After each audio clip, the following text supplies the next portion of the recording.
buenas tardes, tengan cada uno de ustedes. Muchas gracias por acompañarnos en esta tarde de viernes. El día de hoy procuraré que se lleven reflexiones muy interesantes sobre el acontecer diario en la vida pública. También encontraremos en esta ponencia algunos puntos que seguramente harán eco en nuestra memoria, porque seguramente encontraremos cosas que hemos visto, ya sea de manera directa o de manera indirecta. Y como se titula el día de hoy nuestra ponencia, Gobernanza y Gobernabilidad en la implementación de políticas públicas. Son temas multicitados ya en discursos políticos, también en investigaciones que se realizan, pero es muy importante saber por qué la relevancia de la gobernanza y la gobernabilidad en la implementación de las políticas públicas. La palabra gobernar es una palabra simple, pero trasciende, es de verdad una tarea muy compleja. Sabemos que muchas personas se avientan a esta parte de gobernar, pero gobernar desde épocas prehispánicas hasta nuestros días requiere de esto, de analizar una sociedad heterogénea, pero también problemas públicos heterogéneos. Es decir, cómo un gobernante debe de capturar los diversos planteamientos que le hace la sociedad para poder atender estos problemas públicos heterogéneos. Precisando, los problemas públicos deben de ser vistos, ¿sí?, por la sociedad, pero también por el gobierno.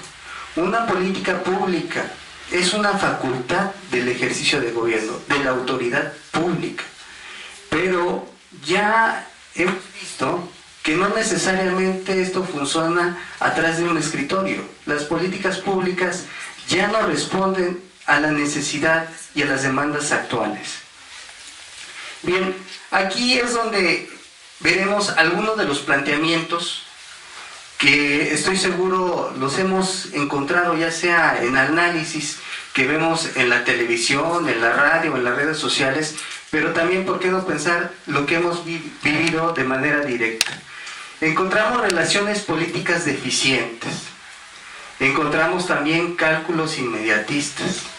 ¿Qué pasa con esto? Llega un presidente municipal, plantea su plan municipal de desarrollo, llega otro presidente municipal y lo cambia. Y entonces las políticas públicas planteadas ya se dispersan. Es decir, ya no existe una continuidad en este tipo de planteamientos. También, ¿qué se piensa a nivel estatal o federal? Ya viene la siguiente elección. ¿Cuántos votos me van a dejar las políticas públicas? Y entonces se está haciendo cálculos inmediatos, se pierde la visión estatista. Como lo decía desde Rousseau, buscando el bienestar social, debe el gobernante pensar en una visión estatista. Y aquí se pierde. También encontramos controversias ideológicas. Está bien pensar diferente. Está bien la pluralidad de ideas para encontrar precisamente consensos. Pero desafortunadamente cuando existen posiciones muy arriesgadas, muy tajantes, entonces no se encuentran consensos. También viene otra parte que la he visto en mi práctica como servidor público de manera recurrente, que es el revanchismo político. Ah, bien, ya me ganaste, presidente municipal, pero ahora vas a ver cómo te va en el ejercicio de gobierno. El presidente municipal plantea su plataforma, la trata de llevar a cabo a través de programas sociales, y viene un líder, un actor social, y echa para abajo este andamiaje. Entonces, ahí la implementación de la política pública se pierde también. Es decir, puede existir una muy buena formulación de la política pública, pero ya en la implementación encontramos estas deficiencias. Por otra parte, la estructura deficiente que se tiene en las administraciones públicas. Sabemos que no hay recurso que alcance para atender todas las demandas sociales. No lo hay. He revisado diferentes sistemas de gobierno en el mundo y no existe un solo gobierno que cuente con la absoluta disposición de los recursos. Llámese materiales, llámese humanos, llámese tecnológicos, llámese financieros. Entonces, en conjunto, generan una complicación en la tarea del ejercicio de gobierno. Ahora bien, ¿cómo podemos atender ello si la sociedad demanda respuestas y demanda respuestas inmediatas? Es decir, al ciudadano que va y pide al presidente municipal, al director de área, al jefe de departamento, oye, yo necesito que me atiendas mi problema que tengo en mi comunidad, me falta bachar mis calles. Y de repente podemos encontrar este tipo de posiciones en un gobierno y no se da una respuesta inmediata asertiva en muchos casos. Vamos a ver una palabra que dice el doctor Aguilar Villanueva. Dice, hay que analizar la responsividad en los gobiernos. ¿Qué quiere decir esto? Quiere decir la capacidad de respuesta que se tiene en la administración pública hacia los ciudadanos. Aquí, si ustedes hacen una reflexión, ¿qué tanto hay responsividad de parte de los gobiernos, llámese municipal, estatal o federal? Cada uno de ustedes sacará sus propias conclusiones. Pero el doctor Aguilar Villanueva dice, a ver, una política pública debe de atender un problema público, debe de mejorar las condiciones de vida. Para ello se requiere de la suma de los esfuerzos de diferentes sectores en una sociedad, como lo es el sector público, el sector privado y el sector social. ¿Para qué? Para alcanzar el bienestar social, o lo que llamaba Rousseau el bienestar común. Esta tarea requiere de la suma, sí, de la participación de los actores, pero también de sus recursos, para que en suma podamos alcanzar esto. Lograr conjuntar esta parte es muy compleja, requiere de un ejercicio extenuante de consenso, pero sí se puede lograr. Y ya veremos algunos ejemplos de ello. Bien, vamos a precisar qué es gobernabilidad. Gobernabilidad comprende los mecanismos, procesos e instituciones que determinan cómo se ejerce el poder. Y aquí está la palabra clave.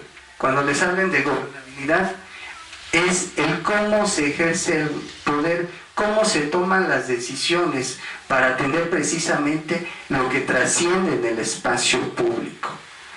Esta definición la hace el PNUD y lo que procura mediante los objetivos del milenio, es decir, hace una correlación de estos objetivos del desarrollo del milenio y trata de plantear esta palabra gobernabilidad. Para que exista gobernabilidad se requieren instituciones fuertes, pero ahora vamos a ver qué significa gobernanza o cómo se concibe la gobernanza aquí en nuestro país, y es la autoorganización y el autogobierno de la sociedad. Esta autoorganización y este autogobierno es la razón real o supuesta productividad y utilidad, es decir, debe de generar una utilidad al espacio público, pero aquí debe existir una interlocución de quiénes, del gobierno y de la sociedad. Aquí es donde encuentra ese punto de coincidencia.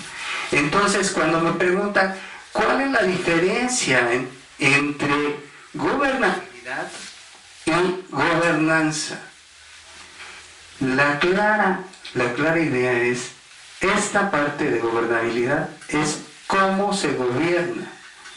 Y aquí es gobernando con la sociedad, pero también con el sector privado.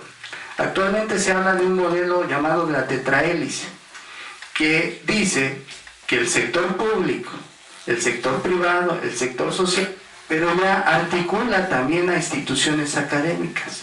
Por eso créanme que es muy valioso encontrar este tipo de espacios cuando uno recorre diferentes estados de la República o diferentes de los 84 municipios del estado de Hidalgo. Es muy gratificante encontrar gente interesada en el tema de políticas públicas, porque desafortunadamente cuando se habla de política se piensa que es una tarea exclusiva del político, del líder, del politólogo, pero si supiéramos que la política es una tarea de todos. Todos los días hacemos política, el son politicón, todos los días hacemos política, por eso debemos de tener un conocimiento en estos temas torales. La gobernanza entonces se construye por el poder del Estado, el poder del mercado y el solidarismo social. Entonces aquí vemos esta palabrita de Estado. El gobernante debe procurar tener esta visión estatista. Y entonces aquí es cuando la palabra causa y efecto, gobernabilidad y gobernanza se convierten en causa y efecto, encuentran el sentido y el significado en el ejercicio de gobierno. ¿Por qué? Porque cuando un presidente municipal, un gobernador, un presidente de la república, ¿sí?, ejerce su ejercicio de gobierno considerando lo que pasa en la economía, considerando lo que pasa en la sociedad, entonces fortalece también su poder, es decir, se legitima. Desde el planteamiento de la política pública busca legitimarse, favorecer su poder que tiene este gobernante, pero a su vez también está respondiendo a necesidades sociales. Y aquí me voy a permitir citar un ejemplo, precisamente del estado de Hidalgo.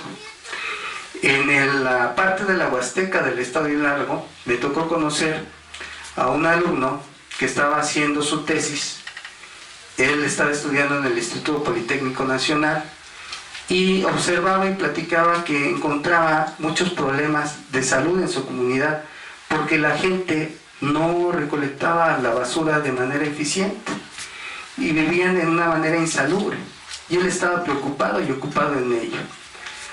En su proyecto de tesis lo lleva con sus maestros y lo acompañan. Lo acompañan de manera decidida para cambiar el entorno, es decir, sí se puede cambiar el entorno, y este alumno lo plantea de la siguiente manera. Dice, vamos a hacer una tarea muy simple, revisando lo que pasa en la comunidad. ¿Qué es lo que pasa en la comunidad? Tenemos una necesidad de ingreso económico. ¿Esto qué tiene que ver en una cuestión de salud? Algunas gentes en el gobierno municipal de ese entonces le preguntaban. Pues tiene mucho que ver, porque si nosotros enseñamos que la gente, si separa la basura, le va a traer un beneficio económico y aparte le va a traer un impacto en la salud de la comunidad, va a ver que sí responde. El presidente municipal le dice, bueno, te voy a dar la oportunidad de que me presentes datos. Afortunadamente encontró gente especialista, y aquí la importancia de encontrar gente especialista en estos temas. Por eso insisto, es relevante lo que ustedes están haciendo. Conociendo, argumentando, este alumno dijo, a ver, conozco, he vivido en mi comunidad y sé cuáles son las necesidades, pero aquí está el diagnóstico. Traigo indicadores, aquí está la cantidad total de habitantes de la comunidad. Esto es lo que podemos hacer a corto, mediano y largo plazo. El presidente municipal dio un plan integral desde una visión holística y entonces lo apoyó.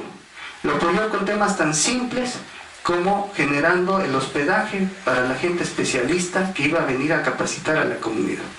La comunidad empieza a responder a medida de que ve que el separar su basura le permitía venderle a una empresa, por cierto, de la región, para que les pagara por separar la basura.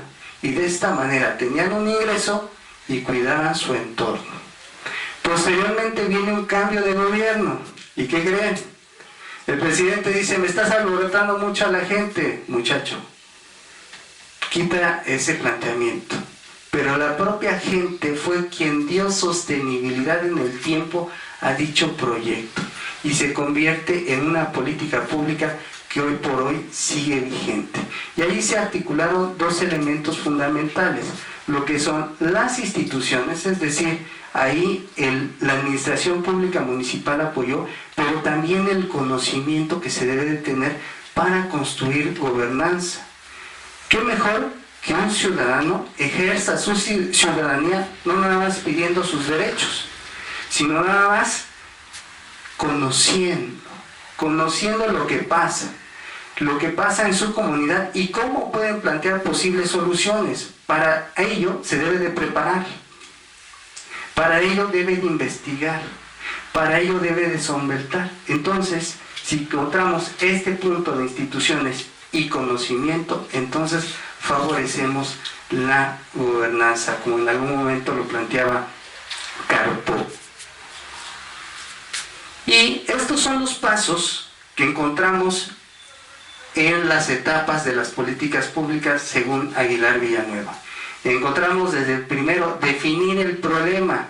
Nosotros nos vamos a enfocar aquí en esta parte, en la implementación de la decisión, porque aquí puede haber buenas intenciones, buenos deseos, tanto de la sociedad, de las empresas o del propio gobierno.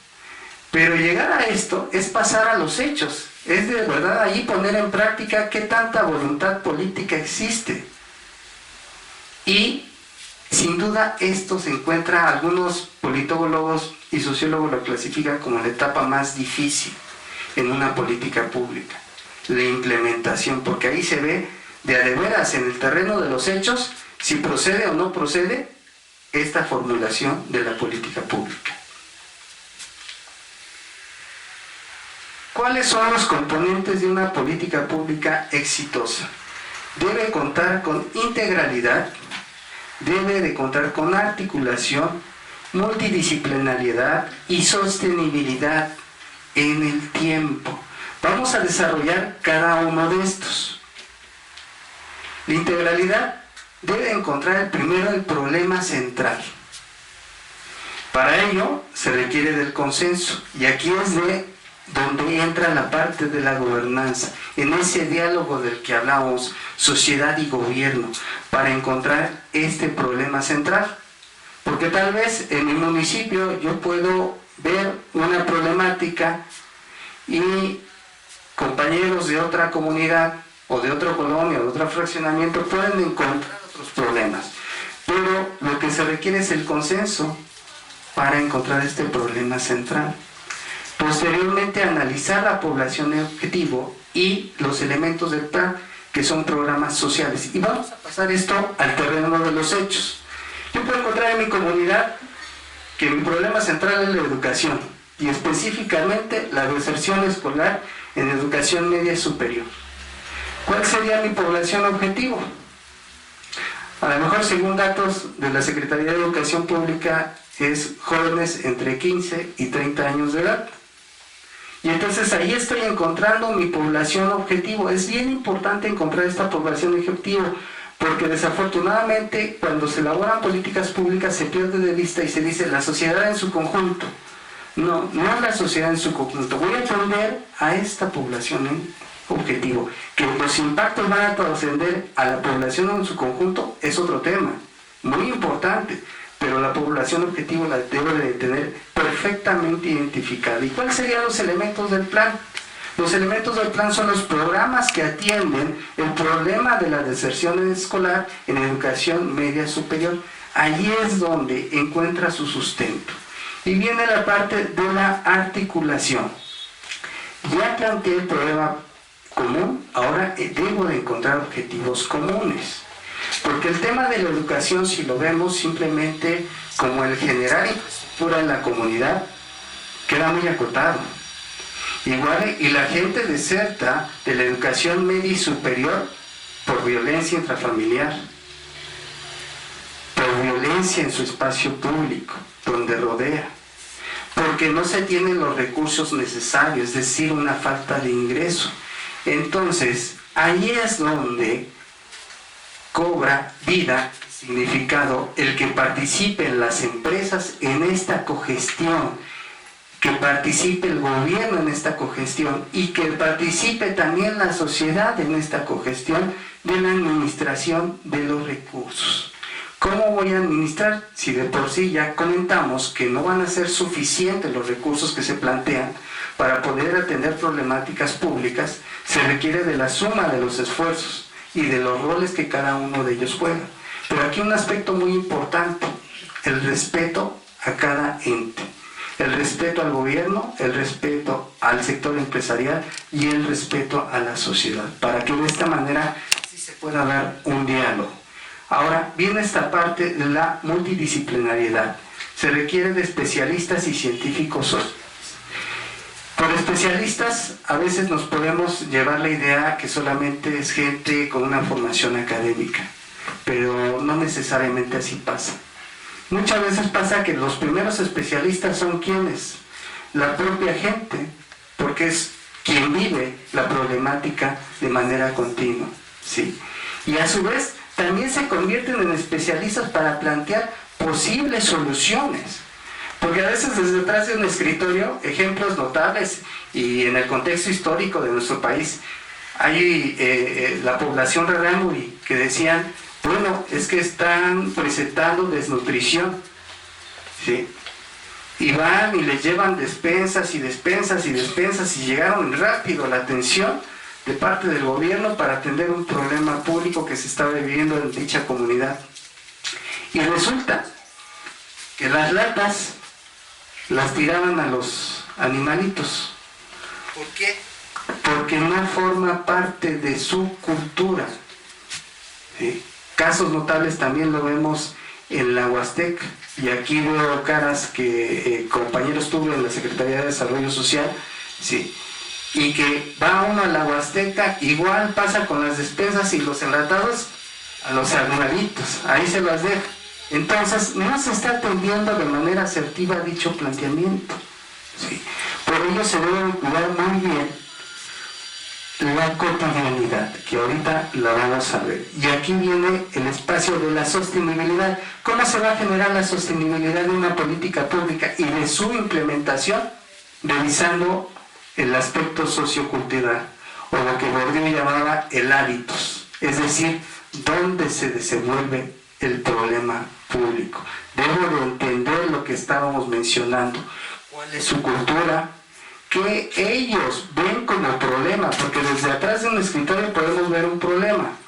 Y me han llegado a plantear, oiga maestro, y entonces todo lo que diga la sociedad se debe plantear como una política pública, no necesariamente así, porque también a veces la sociedad requiere, como lo mencionábamos, de especialistas en la parte de atrás y científicos sociales. Y un problema público se debe atender desde diversas disciplinas. La educación, podemos pensar que los pedagogos nos van a ayudar mucho, sin duda, pero si vemos que el problema también depende de un ingreso económico, necesitaremos también la mirada de un economista, de un politólogo, de un etnólogo, en fin, es decir, se requiere del complemento de diferentes visiones para poder generar una política pública y para darle sustento, para poder atender, de tal manera que una política pública se convierte en una política flexible, o lo que llamaba Iridia Blanedo también, como la política pública es una hipótesis continua. Cada día se pone a prueba y se debe flexibilizar. Entonces aquí vemos aspectos económicos, políticos y también un aspecto que se mete es el ambiental. ¿Sí? Entonces, como les planteaba el primer caso de la Huasteca, en una comunidad de Tlapesco, la sostenibilidad la dio ¿quién? La propia gente. El muchacho acabó su tesis, muy bien, felicidades, pero al final del día el proyecto que le siguió dando vida fue la propia gente. Entonces ahí es donde encuentra la gobernanza, pero también facilita la gobernabilidad, porque la gobernabilidad atiende a instituciones públicas, fuertes, sólidas, o como aquí seguramente muchos de ustedes conocen al doctor Peña, y hablando recientemente con él, me decía, es que las instituciones es el tema de la actualidad, la fortaleza o debilidad de las instituciones. Y una institución pública, como puede ser la administración, municipal se fortalece, ¿sí?, con un ejercicio de gobierno de manera horizontal. Ya incluso en las empresas, hablando de la nueva gerencia pública, generalmente los organigramas los veíamos de arriba hacia abajo. Y ya cada vez da más gusto, vemos ejemplos internacionales como Google, sus organigramas son más horizontales. ¿Por qué? Porque facilita la comunicación. Porque tenemos casos, ejemplos como empresas como Yakult, que tienen una plataforma, ¿sí?, digital, y retoma lo que le dicen sus propios empleados. Y salieron los famosos carritos, pero que con unas barras de gel que permiten congelar el producto, de una señora que vendía los productos así en la calle. Y así el gobierno, de tal manera, visto como la nueva gerencia pública, encuentra áreas de oportunidad de lo que la propia gente le comenta de manera continua. Y aquí está de lo que les hablamos. Debemos de analizar la práctica cotidiana. Ahí me parece uno de los puntos tonales en la implementación de una política pública. La práctica cotidiana, ¿qué pasa? A veces nos metemos en la elaboración de una política pública con los datos, pero pocas veces nos detenemos a observar algo tan simple de cualquier ser humano, observar. Y así se construye. Generar conciencia, como lo decía Durkheim, pasar de una conciencia individual a una conciencia colectiva, para pasar de lo que yo pienso, ¿sí?, como formador y hacedor de una política pública, o bien como gobernante, ¿sí?, ya a ver cómo puede pasar, qué escenarios voy a plantear, el mejor, el regular y el muy malo, ¿sí?, para que yo pueda responder de manera eficiente, potencializando los recursos. ¿Sí? La empresa, en un tema tan toral como la educación, ¿de qué manera me pudiera apoyar para potencializar estos recursos? Tenemos ejemplos internacionales.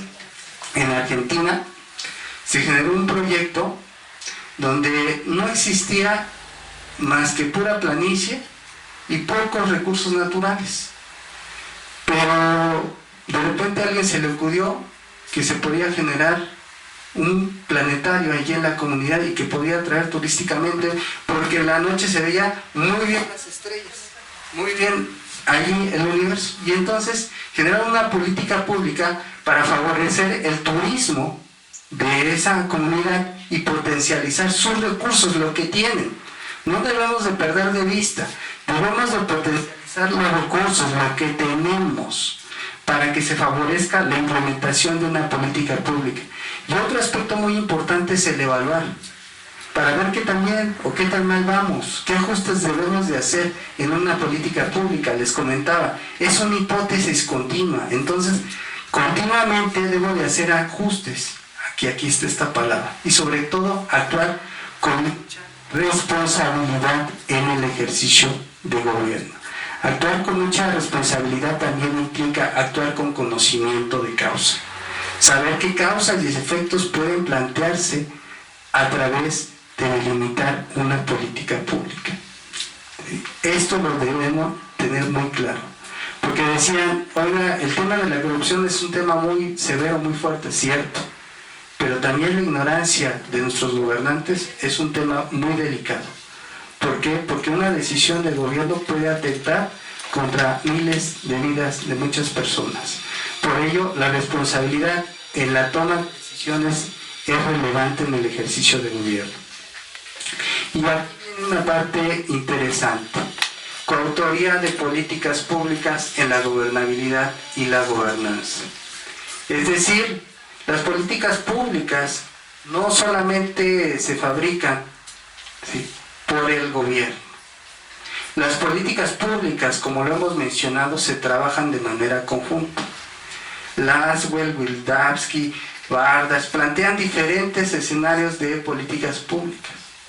Pero sin duda un factor determinante es la participación ciudadana para elaborar las políticas públicas. Por eso organismos internacionales apuntalan a ello, que los planes nacionales de desarrollo, estatales o municipales de desarrollo, se debe de generar foros, consensos, para saber qué es lo que le interesa a la gente y qué alternativas de solución se pueden encontrar. Entonces, de esta manera se da una coautoría de políticas públicas. También se deben conjuntar y equilibrar los actores, los roles y sus intereses. Obviamente, un empresario no va a tener el mismo interés que la propia sociedad civil, de manera de facto, pero de manera indirecta sí, porque ¿qué pasa si en la comunidad se genera más y más y más educación? Ese empresario que trabaja en esa comunidad va a tener la oportunidad de tener un capital humano más preparado, y lo tiene de manera inmediata, ojo, mejor preparado y de manera inmediata. Entonces ahí hay un interés que se puede generar de parte de los empresarios. De parte de la sociedad, ¿qué puede ser? Bueno, a lo mejor yo como padre de mi familia, yo no tuve la oportunidad de estudiar, pero me interesa que mi hijo sí vaya a estudiar. Y me están dando las condiciones. ¿Por qué? Porque ya me favorecieron la infraestructura pública vial para que mi hijo pueda ir a la escuela de manera más ágil. Ya no se tiene que caminar 3 horas, 3 horas de regreso, entonces, y aparte me tiene que apoyar aquí en la casa, mejor ya no vayas a la escuela, mi hijo. No. Y de esta manera, ahí el empresario puede construir y puede apoyar el ejercicio del gobierno. El gobierno tiene un recurso destinado para generar infraestructura pública, pero con el apoyo del sector empresarial puede favorecer este desarrollo. Y entonces ahí, de esta manera tripartita, se da un conjunto muy heterogéneo. En el ejemplo que les mencionaba de la comunidad de Atlapesco, ahí participó la academia, ahí hubo gente especialista, se favoreció el ingreso. El empresario que compraba esa basura también se benefició, la comunidad se benefició, y el presidente municipal de ese entonces también se benefició, porque la gente lo veía bien, de alguna u otra manera vivían mejor con él. ¿Por qué? De manera indirecta o directa, pero vivían mejor. Y aquí debe existir la capacidad técnica. Muchas veces se habla de políticas públicas, de favorecer la gobernanza, la gobernabilidad, de generar el ejercicio pleno de los derechos humanos, pero se pierde esta parte de la capacidad técnica. Por ello es muy valioso que ustedes, que ya conocen, que se están preparando y que nos seguiremos preparando continuamente para favorecer esto, la capacidad que nosotros podemos tener para poder participar en políticas públicas de manera eficaz y de manera eficiente. Porque si yo a mi gobernante le llego con datos, le llego con cifras, pero le llego con una propuesta, lo más fácil en una sociedad es criticar. A veces hasta en la familia nos pasa, ¿no? Es más fácil criticar. Pero cuando nos dicen, bueno, ¿y cómo lo podemos hacer para que las cosas mejoren? Ahí encontramos una barda, un muro, ¿sí? Entonces, cuando nosotros tengamos conocimiento, tomaremos decisiones en base a hechos, no a prejuicios, ¿sí? De repente podemos encontrar casos del famoso Tren Maya, ¿no? Y cuando se le pregunta a la gente de Durango, de repente uno dice, ¿qué tiene que ver la gente de Durango con un planteamiento en la zona sur de nuestro país? Por ello, debemos de tener la capacidad técnica para saber a dónde vamos a preguntar, qué vamos a preguntar, ¿sí? Y cómo podemos plantear las soluciones.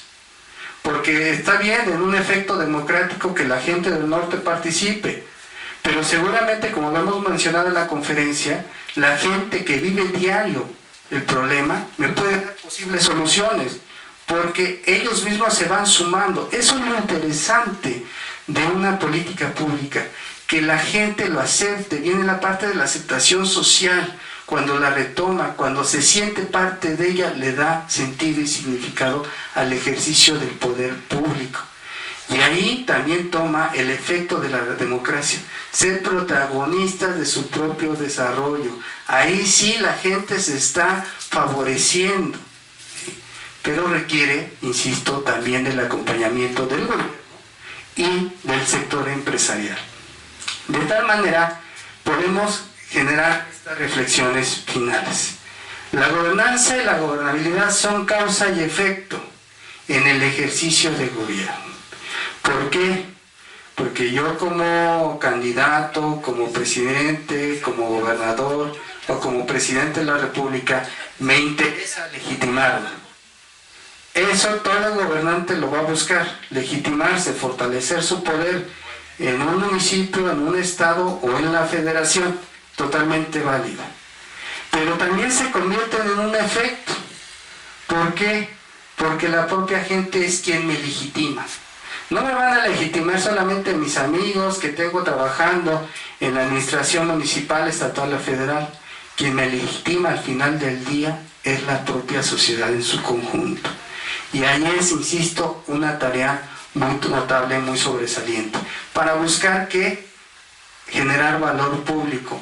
¿Y cómo se genera valor público? Cuando la misma gente te lo dice: esto sí me sirvió, esto sí me ayudó. Tenemos ejemplos notables como el programa Solidaridad en nuestro país, que fue una gran idea que se tuvo en su momento.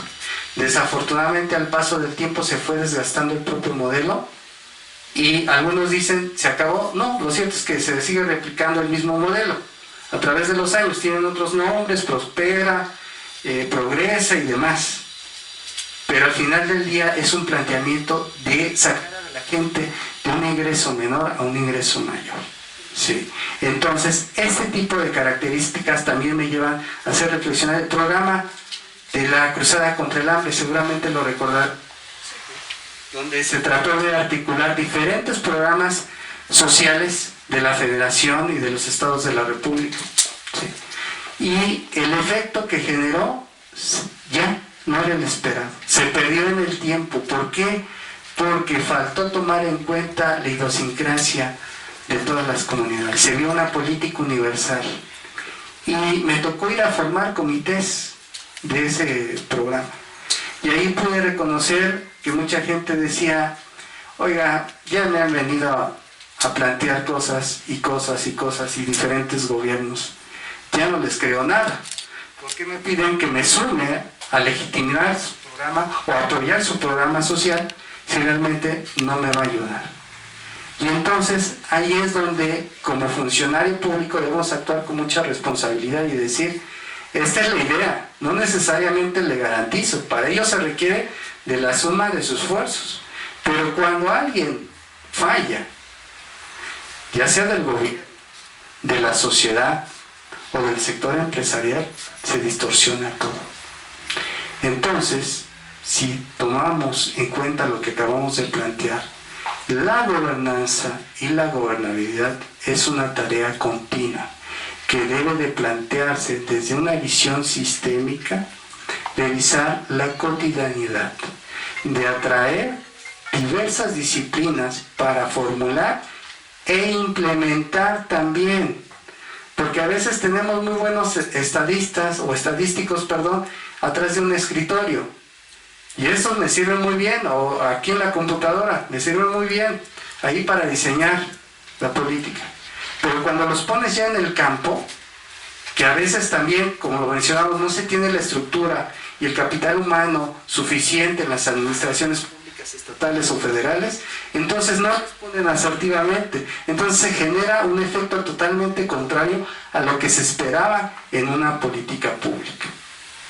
Hay una frase que con esta concluyo y voy a dar paso también para preguntas que ustedes tengan, que dice así: los grandes cambios que se han generado en la humanidad han sido por gente común que ha realizado grandes y exitosos fenómenos sociales. La sociedad es dinámica, por lo tanto también los planteamientos deben de ser dinámicos. Esto lo dijo Howard Zinn, es un historiador estadounidense, pero ahí está la gran base: recuperar la participación ciudadana para darle sostenibilidad a la gobernanza y la gobernabilidad en el espacio público. Muchas gracias por su atención. ¿Si alguien tiene alguna pregunta?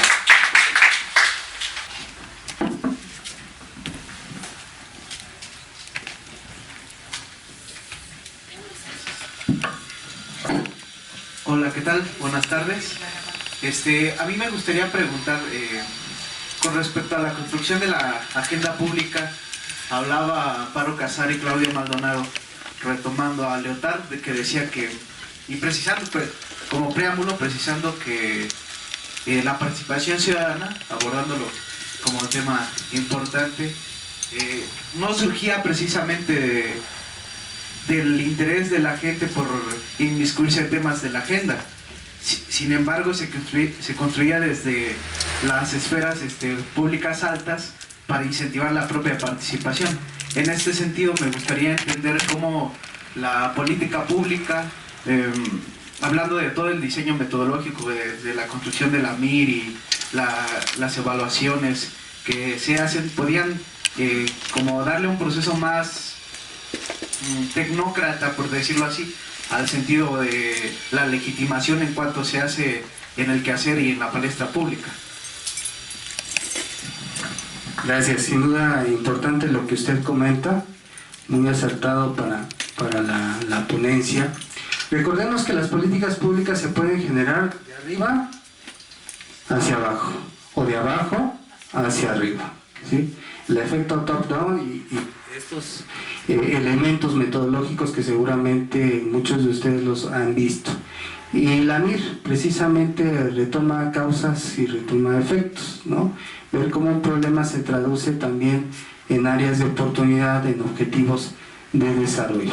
Ahora bien, ¿cómo se puede ver esto? Efectivamente, si entiendo bien su planteamiento, se basa en los resultados a través de precisamente un planteamiento más tecnócrata, más que político, ¿sí?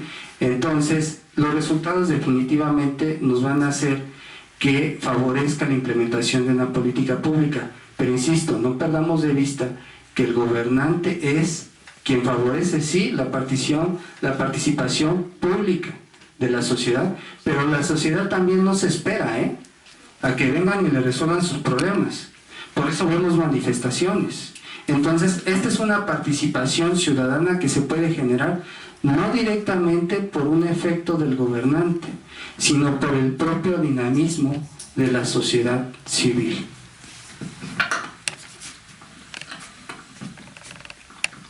¿Alguien más?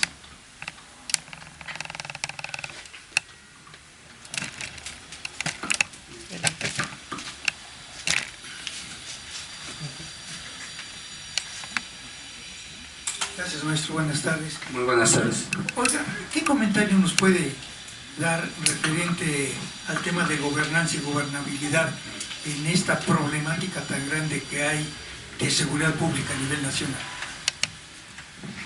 Sin duda toca un tema pues toral en la vida democrática de nuestro país, además muy sensible, ¿no? muy lamentable. Es lamentable revisar las noticias de manera continua y ver más y más muertes, ¿no? Y se han planteado diferentes políticas, ¿no? De decir, vamos a atacar de manera directa, ¿sí?, a la delincuencia. Pero le voy a comentar un caso que sirve para ejemplificar lo que voy a mencionar. Aquí en el estado de Hidalgo, en el municipio de Mixquiahuala, se llevó a cabo un ejemplo a nivel nacional e internacional, porque fue discutido en Inglaterra este modelo, y lo que se trató es llevar horticultura al municipio de Mixquiahuala para erradicar la violencia. Y entonces la gente empezó a favorecer, diversas instituciones públicas y privadas acompañaron este modelo. Y de muy buena calidad, por cierto, vinieron artistas incluso internacionales a la comunidad de Mixquiahuala. De repente, un día, un señor sale a la calle y dice que le acababan de robar su tractor y que le acababan de raptar a su niño. La gente, la ciudadanía se volca, se pone muy violenta.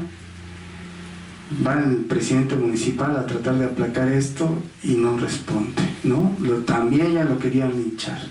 Llegó la policía estatal, no pudo. Llegó la policía federal, tampoco pudo. Tuvo que llegar el ejército.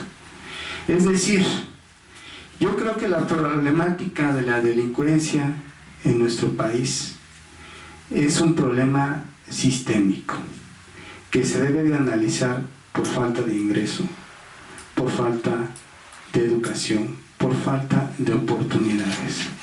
Por eso el rescate de espacios públicos coadyuva. Por eso es importante también hacer llegar a los jóvenes, a los adultos y a los adultos mayores. También hemos perdido de vista esos valores. Yo me acuerdo mucho antes que en mi comunidad, cuando alguien se sabía que robaba, todos los de la comunidad así como que lo miraban muy mal. Y ahora parece un cobijo social de esta misma comunidad que les planteo. Hoy por hoy es una de las comunidades que mayor cantidad de huachicoleo tiene. Ahí hay un arropamiento social. ¿Cómo se ve ese fenómeno? Si estamos hablando de la participación ciudadana, pero la propia sociedad cobija este tipo de planteamientos. ¿Por qué los cobija? Porque también debemos de entenderlo. Les genera un ingreso. Entonces yo creo que hay que atacar primero los problemas sustanciales, los problemas de fondo, y ver este tipo de problemas de la delincuencia de una manera holística, de una manera integral, para poder entonces atacar desde abajo lo que se plantea, la delincuencia, poder erradicar, retomar esos valores. Yo creo que la respuesta está de las posibles soluciones, no la única por supuesto, pero dentro de las posibles soluciones está en retomar esos valores, en generar un mayor ingreso en nuestra sociedad, para evitar que esa gente que llega a la casa del joven y le dice, te voy a pagar lo que nunca vas a ganar en tu vida, ¿sí? Y que como muchos jóvenes ya está el dicho, yo prefiero vivir 5 años que vivir 50 años mal, vivo los 5 años muy bien. Precisamente es ahí donde todos, es corresponsabilidad de todos, porque desde la educación que damos a nuestros hijos, desde la educación y los valores que preservamos y cultivamos en la familia, ahí está una buena semilla para poder erradicar. Y es ahí donde como ciudadanos, como ustedes, informados también, conocedores también de estadística, podemos llegar ya con mejores planteamientos a quienes nos gobiernan, pero de manera conjunta, porque a veces si lo hacemos aisladamente, pues gracias por el diagnóstico, pero no te pelo. Esto se requiere de que nos vayamos sumando. Por eso es una tarea de responsabilidad, pero sobre todo de rescatar los valores que hemos perdido, siento yo. Esta es una apreciación personal como sociedad. Rescatar esos valores para que generemos reflexiones en las generaciones presentes y futuras y podamos disminuir. Hay casos que han sido exitosos. Tenemos el caso colombiano, en su momento fue el país que más distribución de droga tenía a nivel internacional y se fueron erradicando, pero ¿cómo le hicieron? Se fueron a los barrios y a las comunidades. Ahí es donde entró el gobierno.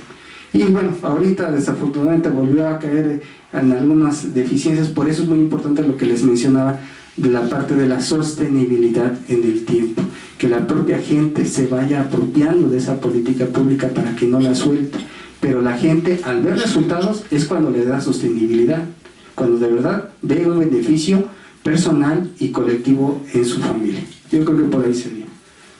Sí. Muy buena tarde. Buena tarde. Yo quiero comentarle algo que es bien cierto. En cuanto a lo que usted dice, especialistas y científicos, hoy son los ciudadanos. Anteriormente tenían miedo a poder participar o a levantar la mano o a decir, es que yo sé que a lo mejor el Jagüey sí tiene agua, sí tiene esto, sí lo podemos mantener, porque desafortunadamente no había esa oportunidad de darles a que se expresaran. Yo quiero comentarle que el día de hoy, en mi caminar en algún municipio, son las personas que van a formar parte de esas planillas o de ese municipio, ¿no? Porque usted dice algo, ellos son los que viven y ellos saben cómo van a solucionar el problema, son los que van a construir realmente y fortalecer al municipio. A veces llegan personas a la administración, y lo dijo bien, llegan a sentarse porque saben utilizar la computadora, porque pues tienen una maestría o tienen un doctorado y no permiten o no dan oportunidad de escuchar a las personas. Pero realmente las personas son las que fortalecen la administración y yo creo que son los que se tienen que escuchar.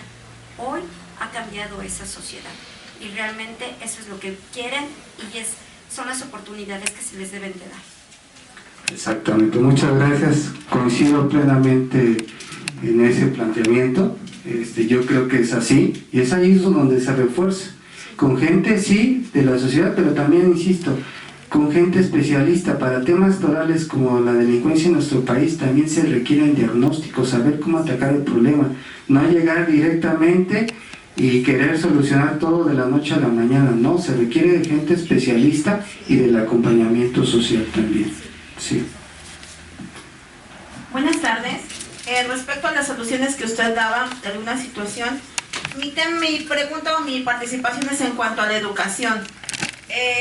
Aquí en la parte de la política pública, si lo vemos de manera federal, la parte de educación está siendo, la verdad es que ha cambiado mucho, porque si lo vemos desde el concepto de educación es facilitador de valores, conocimientos y habilidades, cosa que ahora la educación se está volviendo solamente a la parte económica.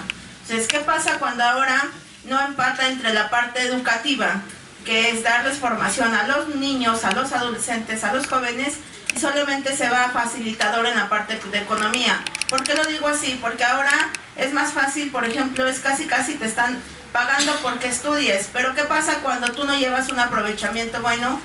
Solamente se ve en la parte, es que me van a dar libros, me van a dar útiles, me van a dar cosas y por eso voy a la escuela.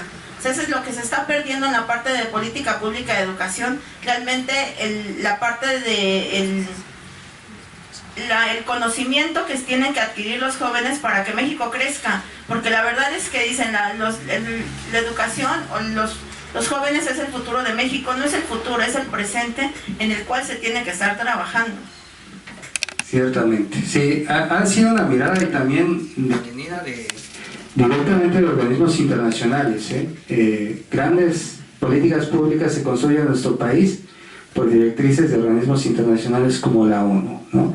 Donde se promueve la idea del desarrollo de competencias, sí, pero tiene razón, desde un sentido más económico, más que el de desarrollo de habilidades, y se pierde de vista también esa parte importante de los valores, pero afortunadamente también no se ha perdido del todo. Ya se habla de competencias socioemocionales en la educación en nuestro país. Yo creo que los indicadores son los que complejizan la implementación de una política pública, porque ahí viene otro ejemplo. En el sector salud, compañeros en el servicio público me decían, es que a mí me pusieron con la famosa MIR que yo tengo que dar 50 consultas al día, y yo sé, como doctor me decía, que no las voy a dar de manera eficiente. ¿Por qué? Porque tengo que pasar uno y otro y otro y otro y otro y otro y otro y otro, y ya no estoy dando el resultado. Si lo trasladamos a la educación también, lo que se mide es cuántos egresados se tienen en la educación, y entonces tal vez el maestro en una comunidad, con la intención de alcanzarle la meta, pues flexibiliza el modelo educativo, ¿sí? Y entonces ahí se pierde la calidad en la educación. Lo mismo pasa, insisto, en el sector de salud, o casos más graves de que me he llegado a enterar de que con tal de llegar a una meta no alcanzan las enfermeras para atender a la ciudadanía en general, se descuida y de repente puede llegar a generar un fallecimiento de una persona por no tener la atención inmediata. Incluso yo creo que aquí todos hemos visto muchos problemas, sobre todo en el tema de la salud, cómo los recursos con los que se cuenta en el ámbito público no son suficientes, pero peor aún, muchas veces nos enojamos por la atención que podamos recibir en instituciones de salud públicas en nuestro país, y podemos tener gran parte de razón, pero también pongámonos desde el otro lado del servidor público, cuando le piden generar y alcanzar metas que en un simple raciocinio no se van a alcanzar teniendo la calidad necesaria para la prestación de servicios. Entonces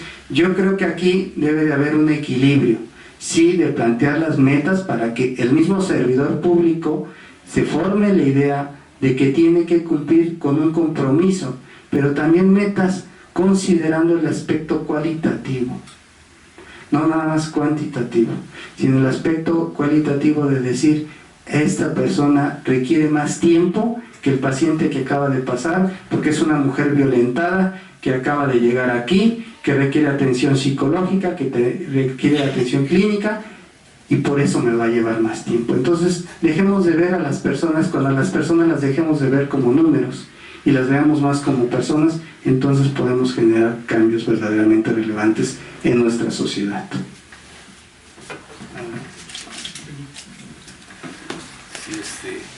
Quería que también unas preguntas. Buenas tardes, maestro. Buenas tardes, las órdenes. Su servidor Roberto Alameda. Gracias. Quisiera saber cuál es su opinión acerca de lo que son las políticas públicas que hoy se implementan en el gobierno actual. Si bien es cierto, usted ahorita comentó que estos son problemas de carácter sistemático y que yo lo podría coincidir de esta manera, si me lo permite, señalar los tres puntos importantes, como que es el sistema de gobierno, el sistema social y el sistema educativo. Y me he hecho la pregunta, y al cual hoy les comparto, el decir cómo cambiar el sistema educativo. Y concluí que para poder cambiar el sistema educativo tendríamos que cambiar un sistema político. Pero para poder cambiar ese sistema político considero que tendríamos que cambiar un sistema social. Y para cambiar nuestro sistema social tendríamos que cambiar nuestro sistema educativo. Este ciclo nos ha llevado a continuar con una sociedad mexicana en donde hoy estamos deshumanizados. Hoy todos los días vemos noticias en donde hay escenas trágicas, en donde la delincuencia organizada le está ganando terreno al propio gobierno como enemigo principal del Estado, y que hoy ya todo es común. Ya humanamente ya no se nos hace extraordinario que existan muertes de policías, que puedan desarmar militares, que descarnen a las mujeres, infinidad de cosas, bueno, que ustedes seguramente lo saben. Entonces yo quisiera saber su opinión, si estas políticas públicas que el día de hoy se vienen implementando, en donde a los jóvenes se les otorga unas becas, algunos sí, algunos no, los llamados ninis, ¿no?, que ha sido muy criticado, temas en donde piden que cambie la figura jurídica de lo que es el feminicidio, que por tratarse de una situación de género no se toque el tema de feminicidio, sino que sea de manera general únicamente homicidio. Y ante los últimos hechos que se han suscitado, hoy nuestros gobernantes nos dicen no se va a cambiar, no se va a reformar, seguirá siendo feminicidio. Entonces sí, es muy interesante el tema que nos viene a exponer, y me llamó mucho la atención esa parte de lo que es la sistematicidad. Gracias. Planteamientos de igual manera. Yo creo que nos tocan partes sensibles a cualquier ciudadano, porque hemos llegado a ver, ya sea en familia o en la sociedad, temas de deserción escolar, o en este caso lamentable como el feminicidio, ¿no? Son temas muy torales en cualquier sociedad, pero atendiendo a su planteamiento y en el orden de ideas que lo expuso. Efectivamente, la educación requiere de esfuerzos sistémicos. ¿Sí? ¿Por qué? Porque como lo vimos, no puede el gobierno solo, no puede la sociedad sola. Y me llamó mucho la atención lo que mencionaba. Para que mejore la sociedad requiere educación, pero la educación requiere de la sociedad. Ahí está la clave. En ese punto de unión donde la sociedad entienda que es importante la educación, entonces va a demandar una mejor educación. Yo creo que los modelos que tenemos, educativos que tenemos en nuestro país, son bastante aceptables. Sin embargo, yo creo que las mediciones y la manera de llevarlo a cabo es donde se pierde. Es como hablar de la Constitución. Tenemos una de las mejores constituciones del mundo, pero no respetamos la ley. Entonces ahí se viene abajo un gran planteamiento, un gran diseño. Por eso digo, el modelo educativo en nuestro país siempre va a tener áreas de mejora y áreas de oportunidad. Eso está claro. pero yo creo que es un muy buen avance.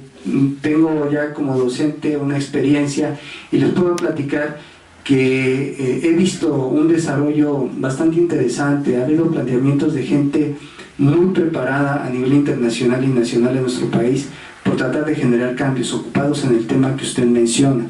Pero desafortunadamente ya en la implementación, como lo comentaba la compañera, cuando se cambia ya en la implementación el enfoque o el modelo o con la finalidad de generar un resultado, doy el resultado pero no necesariamente atendí bien al alumno, ¿sí? O ya no me daba tiempo de exponerle todo el tema, ya ni modo, ya pues como se vaya, ¿no?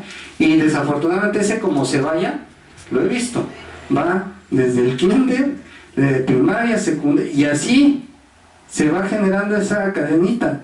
Por eso lamentablemente luego se llegan uno a encontrar en posgrados, cuando uno está con alumnos de posgrado y le dicen, híjole, profe, la verdad es que nunca aprendí a citar a un autor, ¿no? Y entonces dice, ¿cómo? Y pues el modelo educativo lo plantea desde la secundaria, desde la prepa, y ¿cómo ahorita vienes en esto? Entonces es un problema sistémico, pero también, insisto, tanto el gobierno, pero también como sociedad vamos permitiendo, vamos siendo permisibles de eso.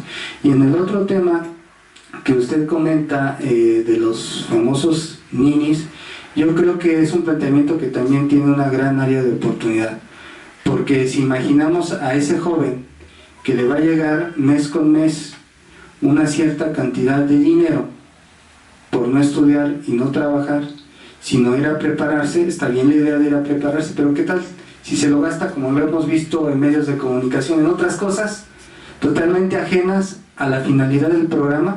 Entonces se está contradiciendo la propia política, porque estás generando una cultura, no solamente en ese estudiante, sino en los que vienen atrás, ¿eh? ¿Para qué te metes a estudiar si no te van a pagar? Mejor no te metas a estudiar, ni te metas a trabajar y te van a dar una beca. Entonces, ese tipo de planteamientos también hay que tener mucho cuidado. El seguimiento a esa política pública, yo creo que es ahí donde tiene una gran área de oportunidad. El programa puede tener una muy buena intención, pero siempre y cuando se le esté dando un seguimiento continuo. Es decir, a ver qué tantos de esos becados o esas personas que se le dieron un apoyo económico sí se incorporaron al ámbito laboral. Y he revisado estadísticas y está así, ¿eh? ¿Qué tanto se favoreció al sector empresarial? Entonces, se debe buscar alternativas de solución. Ahí hay un planteamiento interesante. No nada más es descartar esa política pública por decir, los ninis y los ninis, vamos a mantener a los ninis. No, a veces también, insisto, lo más fácil es criticar. Pero hay que encontrar áreas de oportunidad. Si ya en esas áreas de oportunidad o en la evaluación que veíamos no sirve, entonces hay que reajustarla y promover otra política pública que así atienda al problema público. Y en la parte de los feminicidios, bueno, es un tema que ya hay planteamientos políticos de diversos partidos políticos, valga la reiteración, donde coinciden en que ese planteamiento que hace la Fiscalía se debe de echar atrás, ¿no? Sobre todo, viene la parte, como mencionaba su compañero, hoy veo en los medios de comunicación manifestaciones de la propia sociedad pidiendo un diálogo y en otras cosas exigiendo un diálogo. Mujeres van y tocan ahí a Palacio Nacional exigiendo un diálogo, y es ahí donde se pueden generar transformaciones.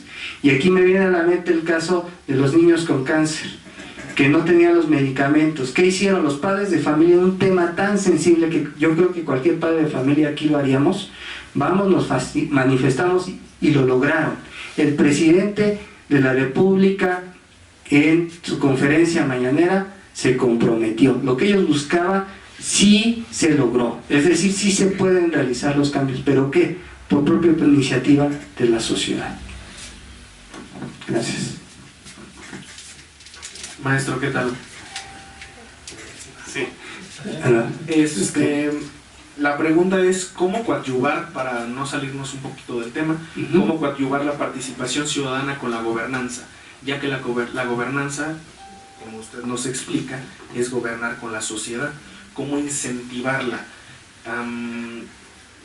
libertad de expresión, qué acciones tendría que hacer en este caso el gobierno municipal, estatal, federal, para que la propia ciudadanía quiera participar.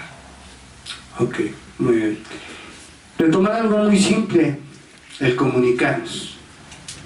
El comunicarnos, si ustedes observan, es con mayor frecuencia que se encuentran los días ciudadanos, que le llaman a algunos gobernantes, ¿no? Y entonces se establece una comunicación directa. Ahí se puede favorecer la gobernanza. ¿Para qué? Para que el habitante de la comunidad del altiplano o del Otomí-Tepehua, que le cuesta mucho trabajo venir aquí a la capital del estado, sea el gobernante quien vaya.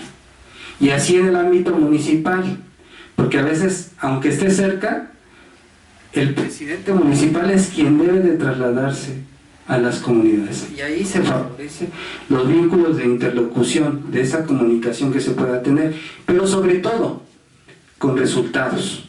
Es decir, si ya el ciudadano, ya lo pude entrevistar, ya me dijo cuál es su problemática, yo le debo de brindar un resultado. No me va a alcanzar el recurso para atender a todos, eso es obvio, pero sí le puedo brindar alternativas. Y en la vida práctica yo creo que aquí ya varios de ustedes sabemos que la gestión juega un papel relevante, ¿sí? Que a veces yo no lo puedo atender, pero sí tengo un amigo que lo puede atender. Y vaya que los gobernantes pueden hacer esto y lo pueden hacer de muy buena manera. Entonces serían esas dos cosas, acercarse a la gente y dando resultados. Creo que aquí el compañero tenía pregunta. Una pregunta más y terminaríamos. Sí, mire, yo creo que hoy en día la delincuencia pues va a seguir. Es un problema que antaña desde los tiempos de la colonia, desde la época de la conquista. Entonces viene acrecentando cada día más y más. Somos un país subdesarrollado que realmente tenemos toda la posibilidad de ser un país primermundista, y no lo somos. ¿Por qué? Porque somos como los cangrejos, que cuando uno va subiendo, uno va bajando, o hay mucha apatía por parte de la gente que quiere salir adelante y no lo dejan, y así es, y así nos las pasamos jugando. Entonces yo creo que hoy en día definir gobernanza y gobernabilidad, pues tenemos que asumir en cada uno de nosotros, siendo honestos con nosotros mismos, transformándonos nosotros mismos, uno mismo, y ser esa parte, el buen amigo, el buen esposo, el buen padre, y acrecentar los valores, porque hoy en día como padres de familia acobijamos a nuestros hijos. Si hizo algo malo, no vente para acá, tranquilo, yo respondo por ti, no. Y en otros periodos, en otras etapas de nuestra vida, los papás eran más rígidos, más estrictos, y hoy en día nuestra generación hemos tolerado mucho, hemos solapado mucho. ¿Por qué? Porque la hemos solapado en nuestra propia casa. Entonces mi pregunta es, ¿hoy en día el gobierno tiene gobernanza y gobernabilidad? Bueno, habría que delimitar, ¿no? ¿Qué gobierno? Si nos referimos a nivel federal, estatal o municipal, o visto desde otro enfoque, como usted ingeniosamente lo contempla y me parece esa reflexión de fondo, ¿no? Tocar al individuo, el autogobernarse, no perder de vista. Al final del día los sistemas políticos los construyen ¿quiénes? Los ciudadanos, nosotros como individuos. Nosotros fortalecemos, nosotros dicen, tenemos el gobierno que queremos. Pues no necesariamente así, ¿no? Pero al final del día sí somos parte del problema, pero al mismo tiempo somos parte de la solución. Efectivamente, la delincuencia es un problema ancestral, difícilmente de erradicar, pero sí de atender, es muy puntual. Yo creo que estamos en un momento histórico en nuestro país, que estamos en una línea donde, como lo comentaba el compañero, se nos hace muy común ya ver casos de delincuencia.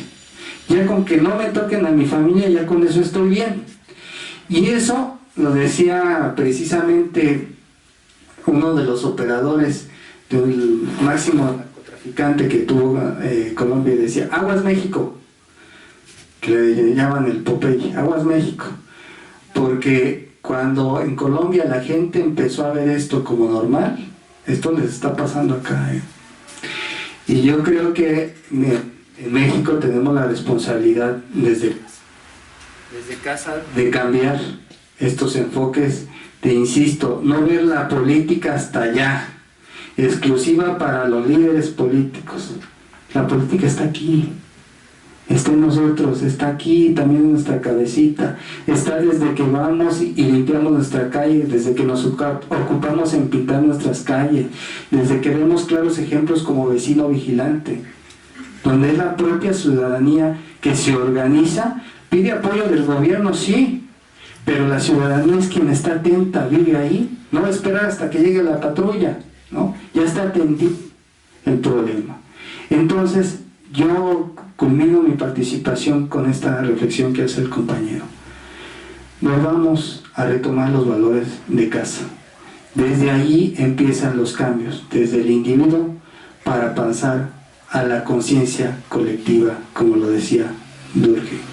Y está en nosotros, seamos corresponsables y seamos protagonistas de nuestra propia historia. Muchas gracias.